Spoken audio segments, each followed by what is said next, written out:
Yeshua.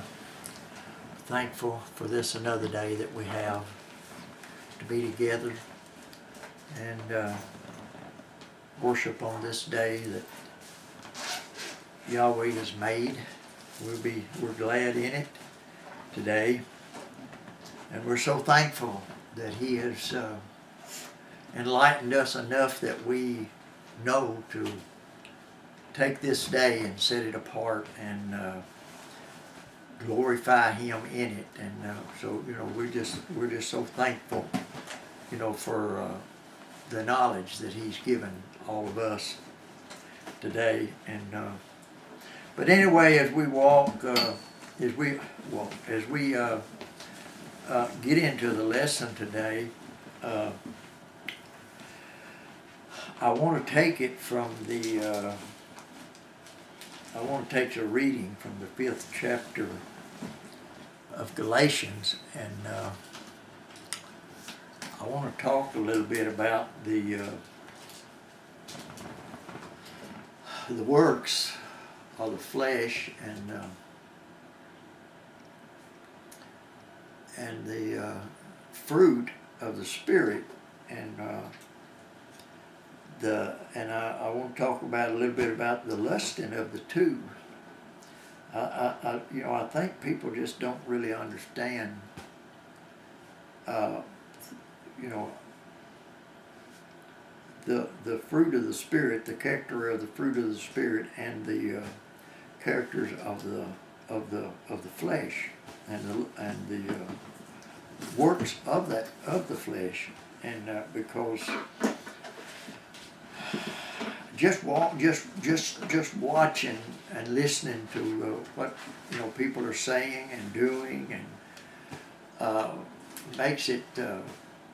makes me to at least believe that they're not understanding the difference and not understanding the characters of the Spirit that you and I possess if we are the children of Yeshua.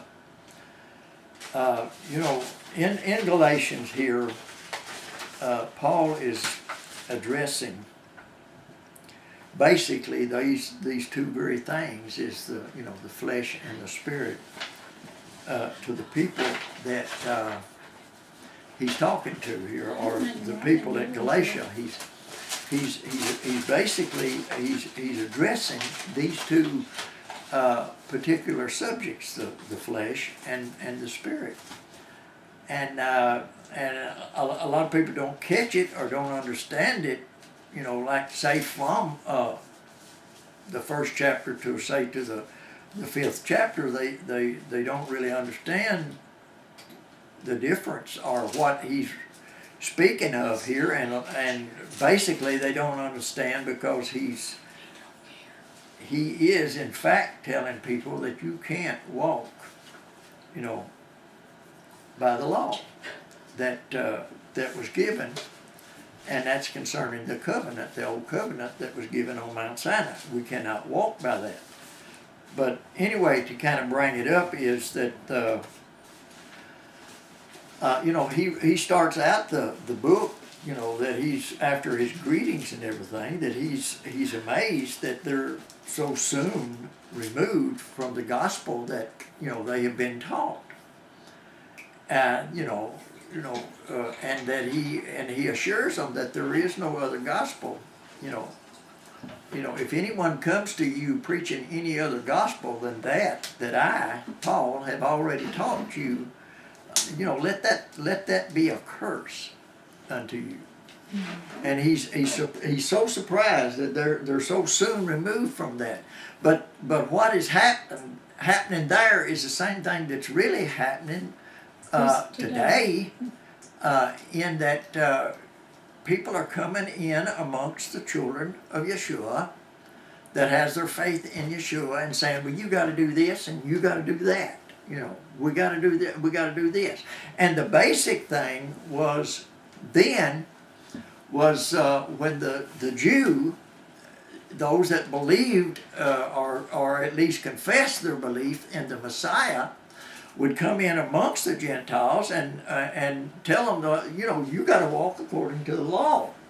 And one of the basic things that was, in the law or under the law was the fact of circumcision. And I'm going to say a little bit about that, but that's not really what I'm getting into today. But, Paul explains it very well in this chapter if you want to read it, the whole chapter. But, that was one of the set apart things that the children of Yahweh under the old covenant and even with the covenant that he gave Abraham was the fact of the fleshly circumcision.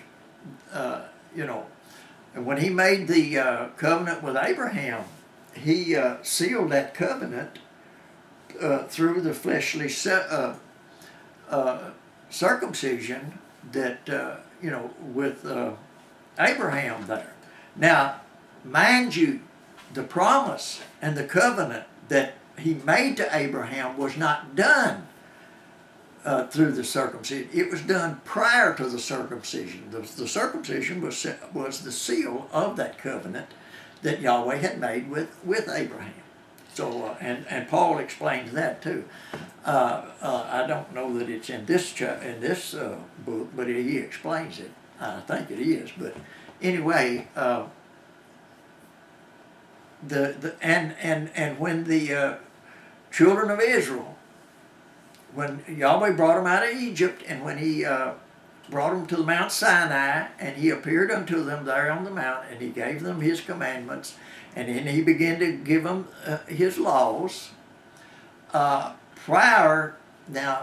During their walk or during their journey in the wilderness, it was not only those that were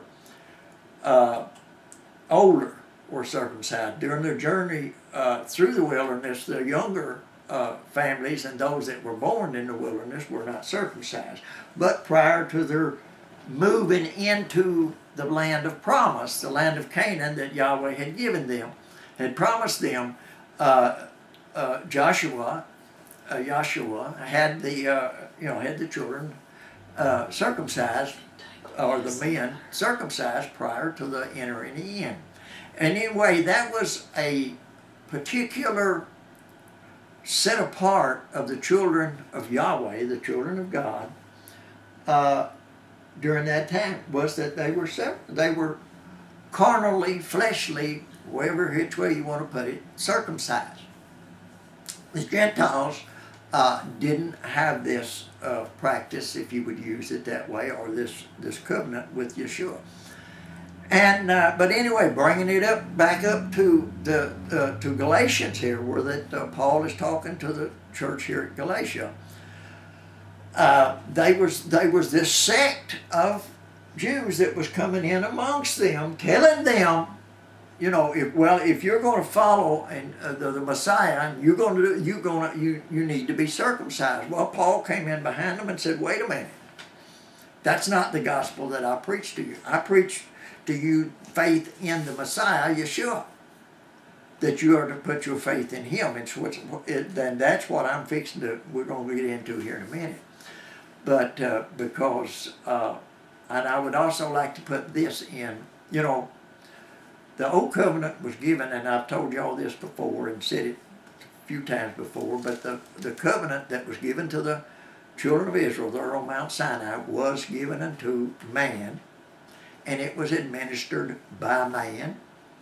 And by that, we're going to get into Galatians in the 5th chapter about the lust between the flesh and the spirit. And these two are contrary to one to another. In other words, you fight that lust. And when under the old covenant, that's exactly what they had to do. It was administered by man, and it was administered by the flesh, and they were fighting that battle constantly, trying to follow the laws of Yahweh, but yet the flesh interfering and fighting against them. And but now you and I have the fruit of the Spirit, or we have the characteristics of the fruit of the Spirit. And when we accept the Messiah as our Savior, and He comes into us, or He comes in us and sets up His tabernacle, or sukkah, whatever how you want to put that. When He sets up His sukkah in us, then this flesh dies out. We die out to the flesh. The flesh becomes dead. And matter of fact, we bury it through water baptism, and we're risen to walk in a newness of life. But and I'm getting ahead of myself once again, but I always do. Galatians here, and Paul's writings to the church at Galatia here, is trying to tell them the difference between the observance of the law and the walking in the Spirit. And that we now, that they had there at Galatia, and that you and I has today. The covenant of the New Jerusalem. The faith that we have in Yeshua the Messiah, and not in the obedience or the keeping of the law. And I don't know if I'm making that clear enough. I'm making it as clear as Yeshua is giving it to me, so those that He's opening their understandings, they understand what I'm saying. Those that don't, they don't. But anyway, that now is our faith is in the Messiah. And you know, I've been here for the last several, say weeks now, I guess it's been months now. Several months is trying to explain to people how that our faith is in the Messiah. We look to Him, not for just a few things, but we look to Him for everything. Yes. Everything we have in our lives and in our beings, we look to Yeshua, and we know that Yeshua is the one that works these things out, as we're going to explain here in the lessons that we're talking about. And I want to go there, and I might as well go ahead and read this, but I wanted to kind of bring you up to what Paul is actually saying. Paul was actually telling them that circumcision, which is by the flesh, or in the flesh, is one he was talking about, is neither profits us anything, nor the uncircumcision of the flesh profits us anything. What profits us is our faith in the Messiah and our walk in Him, and the Spirit that He gives us, and the fruits are the fruit of that Spirit. I want to make sure I say it right. It's not plural, it's singular. But the works of the flesh, or the fruit of the flesh, or fruits of the flesh, is not singular, they're plural. And there's a very big fight there. But anyway, Paul is saying now, in the 5th verse, it starts out, stand fast, or let your faith be in the liberty wherewith Messiah has made us free. Not in the walks of the old covenant or under the law, but through the Messiah, that where He has made us free. And that was the 1st verse, but I want to go to the 16th verse. Y'all read the whole book, but to make things short, I'm going to try to read I'm going to read the 16th verse here, or start reading in the 16th verse and read through there, because that's what he has me kind of talking on today. But,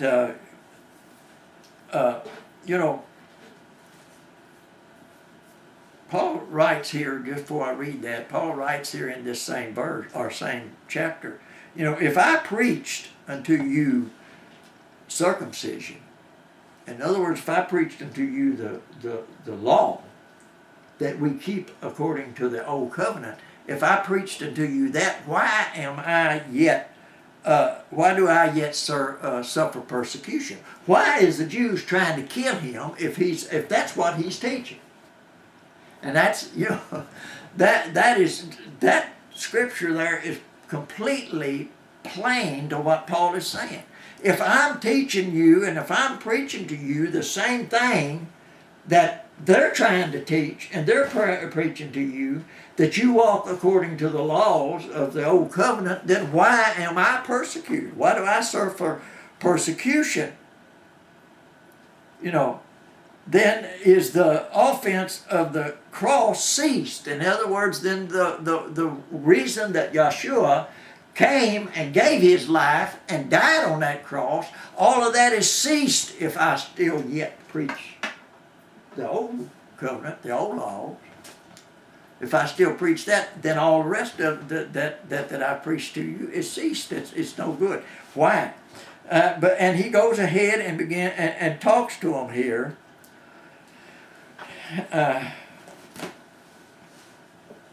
And I'll start reading in the 16th verse here.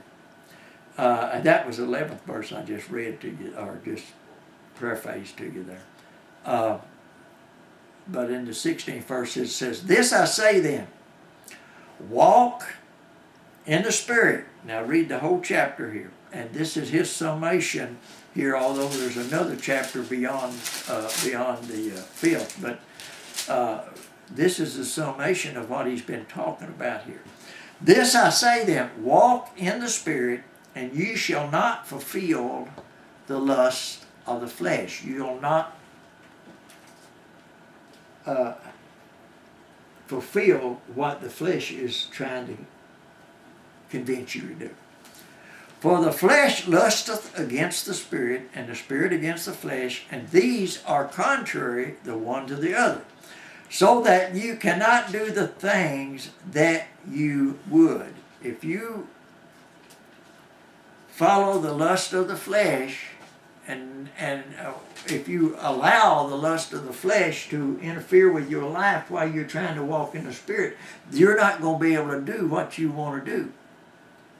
But if you'll walk in the Spirit, if you'll put your faith in the one that has filled you with his Spirit, and that will cause you to walk according to his laws and his statutes. We don't have to do it. He causes us to do it. And that says if you'll walk in that Spirit, you will not fulfill the lust of the Spirit. "For the flesh lusteth against the Spirit.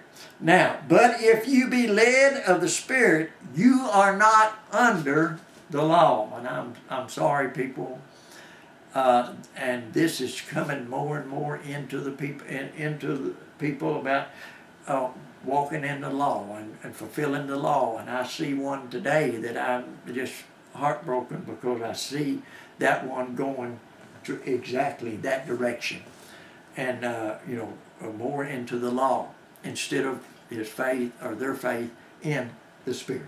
Amen. And walking in that Spirit. "But if you be led of the Spirit, you are not under the law. Now the works of the flesh are manifest." And I want you to acknowledge, see there that he says, "And now the works," plural, "of the flesh are manifest," or they're made known, or they become enlightened, if you will. "Which are these: adultery, fornication, uncleanliness, lasciviousness, idolatry, witchcraft, hatred, variance, emulations, wrath, strife, seditions, heresies, envyings, murderers, drunkenness, revelings, and such like. Of these which I tell you before, as I have also told you in time past, that they which do such things shall not inherit the kingdom of Yahweh. But the fruit of the Spirit," the singular thing here, and that's one thing I want you to get here. The fruit of the Spirit is love, joy, peace, long-suffering, gentleness, goodness, faith, meekness, temperance. Against such there is no law. "And they that are Messiahs have crucified the flesh with the affections and the lusts." Those that have their faith in the Messiah and have obeyed him have crucified, it says, the flesh with the lusts and affections of the flesh. "If we live in the Spirit, let us also walk in the Spirit. Let us not be desirous of vainglory, provoking one another, envying one another. And that's, so prevalent today. But if we're, and so I want to go back over these scriptures here for just a little bit, and I pointed out the plural and the singular, and the plural things of the flesh. Each one of them, he brings out each one. The adultery, the fornication, the uncleanliness, lasciviousness, idolatry, witchcraft, hatred. Each one of these is an entity in their own. Each one of them is a character of the flesh within of their own. In other words, you being and walking after the flesh, you won't necessarily possess every one of these. I know people today that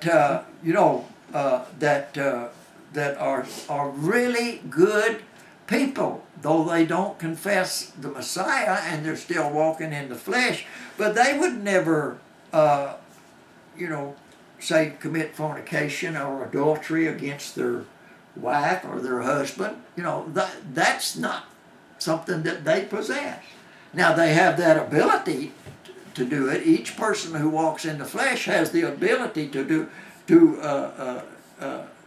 bring forth any one of these, and more than likely they do have possession of more than one of them. But yet, if you have the possession of one of them, then regardless of whether you got the rest of them or not, regardless of how good you are and how faithful you are to your spouse, if you have anger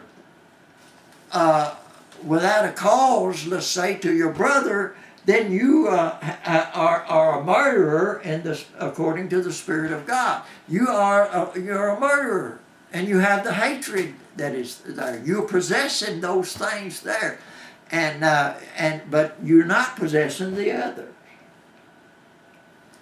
And I don't know how or to make myself any more clearer in that, just saying, and as I was reading these, and Yahweh only knows how many times I've read these scriptures, and He's given me little different variances of outlook on them, and all of them, of course, they come together as one thought or one example, but different variances each time I look at it. But when I was looking at it this time, he was showing me, I don't necessarily, that one that's walking according to the flesh, don't necessarily possess all of these things. But he or she will possess one or two or three or four, or if they're a really ornery person, they might possess several of them. Now, they just plain don't care.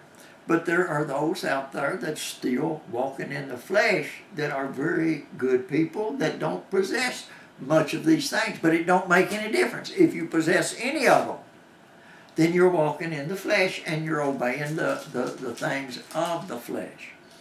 But anyway, I wanted to kind of point that out because I want to go to the fruit of the Spirit. And the singular of that that fruit, the singular of that fruit of the Spirit, and he brings out those attributes of the Spirit, which is love, joy, peace, long suffering, gentleness, goodness, faith, meekness, and temperance. Against such there is no law against these. Why? Because they are the very fruit of the Spirit. They are the very character of the Messiah or Yeshua. Each one of these are the very character of Him.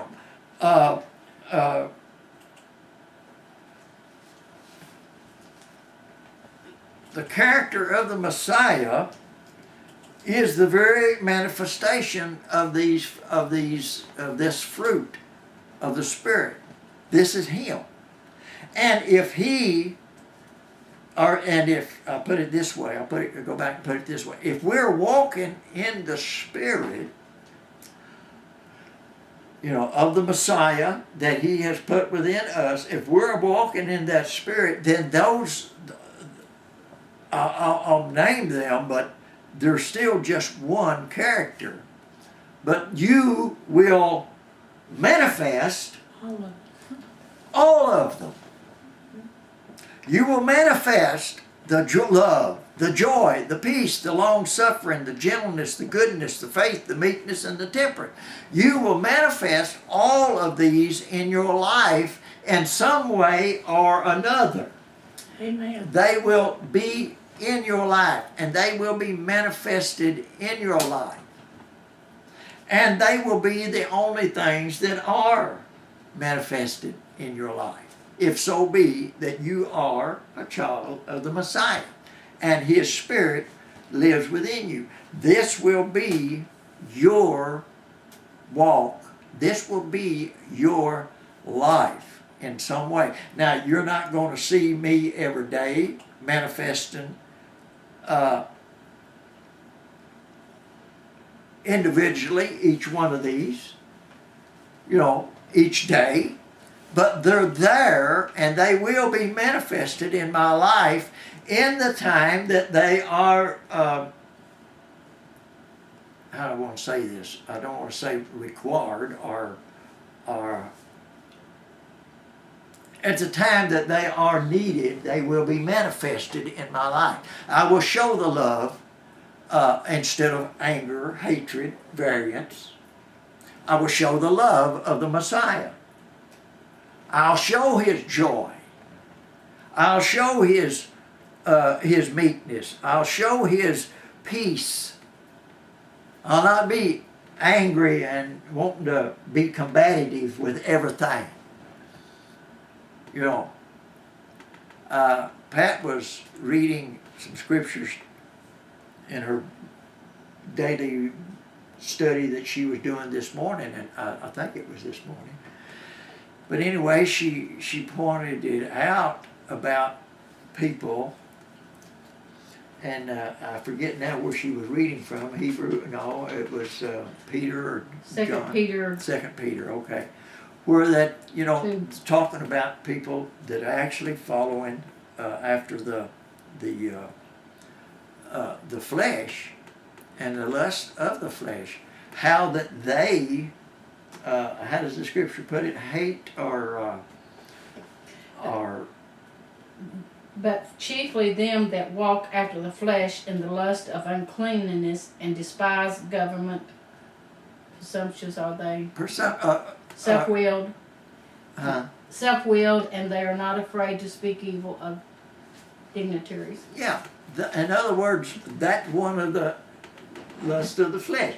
They want to speak against the laws of the government of the land, or they're constantly, those of that. That is just one example. Now there's several examples of things, but I was just when she was reading that, and she pointed that out to me this morning when in her reading, the words really, she said, just jumped off the page at her.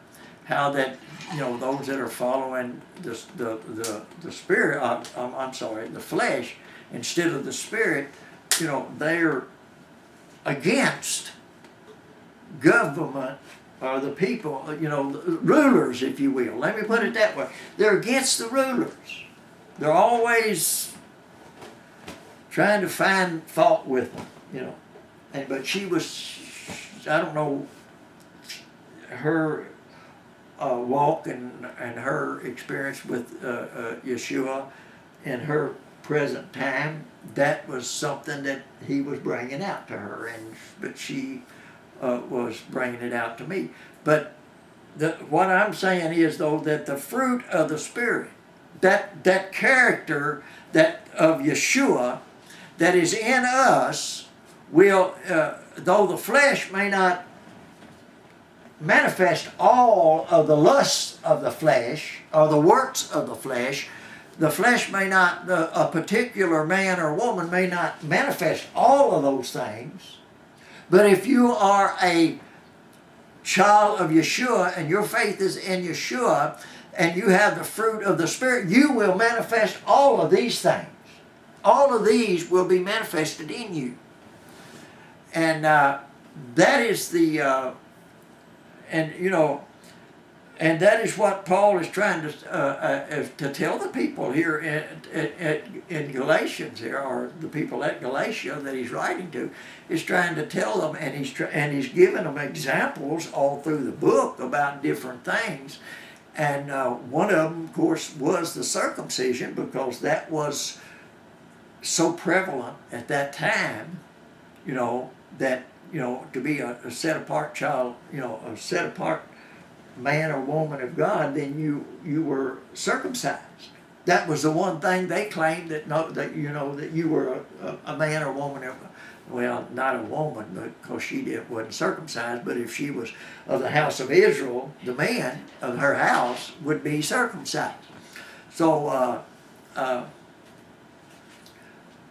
and that's what he's trying to get over and to get across to them. It's not the carnal walk or the carnal things that was administered by the carnality of the laws that was given, or the covenant that was given to the Mount Sinai, which, by the way, Paul in the 4th chapter here gives a demonstration there that was in fact Hagar, or a picture of Hagar, which was a bondservant. But the Spirit, walking in the Spirit, is the covenant and the walk that we do according to the covenant of the New Jerusalem, which is also brought out in the 4th chapter here. Our walk in the Spirit by our faith in the Messiah. Our walk by faith in the Messiah, giving our lives to Him solely, looking to Him and letting Him manifest His works through us. Now, I don't know if I've made this plain to anyone, but when I was looking at this, and I was trying to, well, Yeshua, what is it you want me to say? Because within myself, if I get to thinking about it within myself, I want to say things to where everybody, regardless under my hearing, is going to understand what I'm trying to say. But he has to bring me down sometimes and says, I don't say it in the scriptures where everybody understands it. They only understand it by the unction of my Spirit. So they're only going to understand it by by the unction of my Spirit, even the words you say or the way you teach. So, anyway, I get to thinking that, and I get to wanting to say, to say it in a way that everybody's going to understand it. And of course, I realize after I think about it a while, I realize I can't do that. But I want everybody to, and I pray that everybody does. But anyway, I hope I've said it in a way today that lets you know that it's not what I do. Once again, it's not what I do nor how I do it, but it's all about the Messiah. It's all about Yeshua and what He has us to do and what He tells us to do, and the way we walk with Him. It's all about Him. I hear today, and I'll close right after this, but even today when people talk about they want to go back and they want to do the things of the Jewish this, Jewish this, Jewish that, Jewish, they want to follow after the Jewish traditions, I guess you would say, and that's the only way I know how to put it. But as I was telling Pat the other day, it's not about the people. It was never about the nation of Israel, but it was all about the nation of Israel's God, their Elohim. That's what it was all about. And that was what the nation was supposed to manifest. That's what, when they came into the land, or when they came into the midst of other people, that's what that was supposed to be manifested, was their Elohim. Not them, but their Elohim. And of course, we know that they failed to do that. Matter of fact, Yahweh says that they blasphemed him, and that they went into the lands and among the other people, the other nations, and proclaimed to be the children of Yahweh, and yet was doing the things that the people of the nations was doing, blaspheming him, bringing an abomination, because they were proclaiming to be the children of Yahweh, but doing the things that everybody else was doing, bringing an abomination against their God. And of course, that's why they got separated, and that's why they got scattered out through all the nations now and all over the world. That's the very reason. And even though some of them are being brought back to the land right now, they're still in disobedience to him.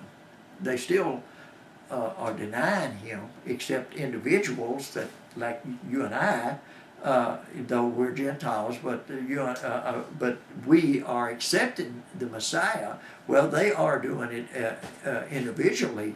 Some of them are accepting the Messiah and are walking in the Spirit, but the nation as a whole is still in disobedience to Yahweh. And until he brings them back, that's where they're going to be. And ladies and gentlemen, I'm not one that wants or likes to project something that's more or less been an abomination to Yahweh for thousands of years. I want to project him. And the way I project him is to follow Yeshua and I'll be obedient unto him and unto his covenant that he has made with you and I today, and subject myself. I bring myself under subjection to the Spirit of Yeshua. And that's the way we are walking, and that's the way and when we do that, then we manifest the fruit of the Spirit of love, joy, peace, long-suffering, gentleness, goodness, faith, meekness, and temperance. That's what we manifest, and it's manifested in us. Hope, like I said, you understood what I've said. I hope I've encouraged you, strengthened you some way. But until next week, Shabbat Shalom.